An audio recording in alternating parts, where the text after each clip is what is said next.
บริษัทอันพีนลาวการลงทุนจำกัดผู้เดียวมีโรงงานปรุงแต่งไม้ปองอยู่บ้านน้ำพอกเมืองสนาคามแขวงเวียงจันทน์และกำลังสร้างตั้งโรงงานอุตสาหกรรมปรุงแต่งไม้ปองครบวงจรโรงงานเจี้ยไม้ปองโรงงานถ่านขาวอัดแท่งจากขี้เลื่อยไม้ปองโรงงานผลิตภัณฑ์แปรรูปไม้ปองซอยไม้ปองโรงงานปุ๋ยชีวภาพขี้เลื่อยไม้ปองเพื่อเป็นสินค้าจำหน่ายภายใน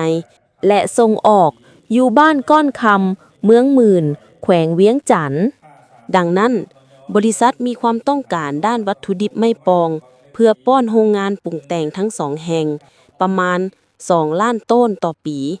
และมีความต้องการเนื้อที่ปลาไม้ปองปลาปลูกไม้ปองและปลาไม้ปองธรรมชาติอย่างน้อย 200,000 เฮกตาร์ขึ้นไปเพื่อมีวัตถุดิบตอบสนองเข้าโรงงานปรุงแต่งให้เพียงพอกับความต้องการและเป็นไปตามแผนที่วางไว้ผ่านการสำรวจสภาพป่าไม้และที่ดินป่าไม้สามารถคัดเนื้อที่ป่าไม้ที่มีความเหมาะสมที่นอนในเขตคุ้มครองของเมืองสนาคามแขวงเวียงจันทน์มีเนื้อที่ 27,677.09 เฮกตาร์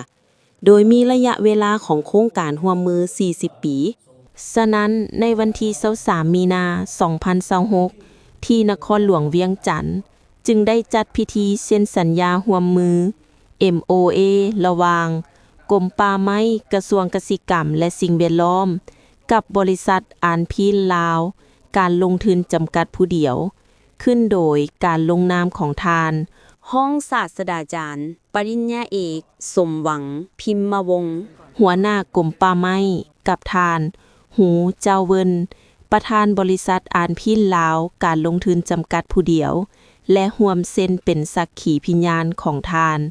นางทองจันทร์อักธามาเขตหัวหน้าห้องการกระทรวงกสิกรรมและสิ่งแวดล้อมทานคอนสวรรค์ศรีอักขสรหัวหน้าแผนกกสิกรรมและสิ่งแวดล้อมแขวงเวียงจันทน์ทานจองหงเหวยผู้อำนวยการบริษัทอันพีนลาวและทานอาลาวรวงสันติที่ปรึกษาบริษัทอันพีนลาวโดยการให้เกียรติเป็นสักขีพยานของทานกิแก้วสิงห์นาวงศ์รองรัฐมนตรีกระทรวงกสิกรรมและสิ่งแวดล้อมทานสมประสงค์สุวงศ์คำจันทร์รองประธานคณะกรรมการปกครองแขวงเวียงจันทน์มีบรรดาภาคส่วนที่เกี่ยวข้องภายในกระทรวงแขวงเมือง